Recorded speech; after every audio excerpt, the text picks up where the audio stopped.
Les principaux protocoles de routage que vous rencontrerez seront soit des protocoles dans lesquels on va simplement travailler sur un nombre de sauts, donc le moins de sauts possible, ce qui correspondrait en fait à une distance à vol d'oiseau.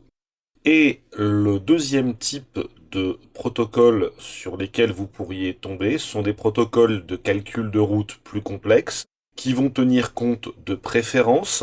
et qui vont tenir compte aussi éventuellement de l'état des liens à un instant T. Donc, dans les protocoles statiques, il s'agit simplement de fichiers texte, mais vous vous rendrez compte que en cas de panne d'un routeur, il faut avoir prévu et connaître toute l'infrastructure de tous les routeurs, de tous les réseaux pour pouvoir prévoir toute la résilience possible. En revanche, les protocoles dynamiques vont pouvoir se mettre à jour entre eux très régulièrement. C'est-à-dire, on saura si tel routeur est opérationnel, si un nouveau routeur vient d'arriver avec un certain nombre de pattes, ce qui pourra peut-être nous apporter, par exemple, de nouveaux chemins alternatifs, voire une plus grande rapidité si les coûts de lien sont plus bas, et puis surtout des mécanismes dans lesquels les routeurs, à intervalles très réguliers, vont discuter entre eux. Si au bout d'un certain temps un routeur ne répond plus, on considère qu'il ne fait plus partie de la topologie, et à ce moment-là, on recalcule toutes les cartes, toutes les tables de routage, pour pouvoir s'organiser, pour pouvoir passer à côté.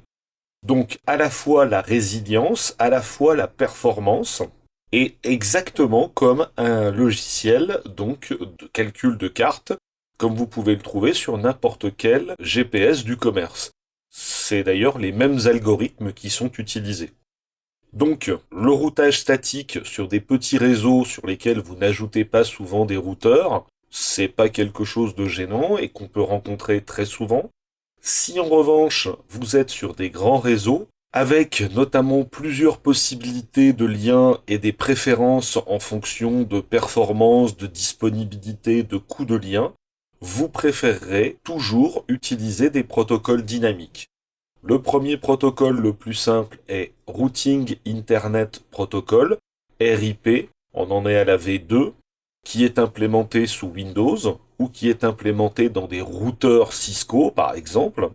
Et le deuxième protocole de routage très connu qui s'appelle OSPF, Open Shortest Path First, ouvre d'abord le chemin le plus court en français, qui lui aussi est un protocole dynamique qui vient du monde Cisco, mais qui est maintenant autorisé et même implémenté sous Windows, qui est maintenant défini par des RFC TCP/IP.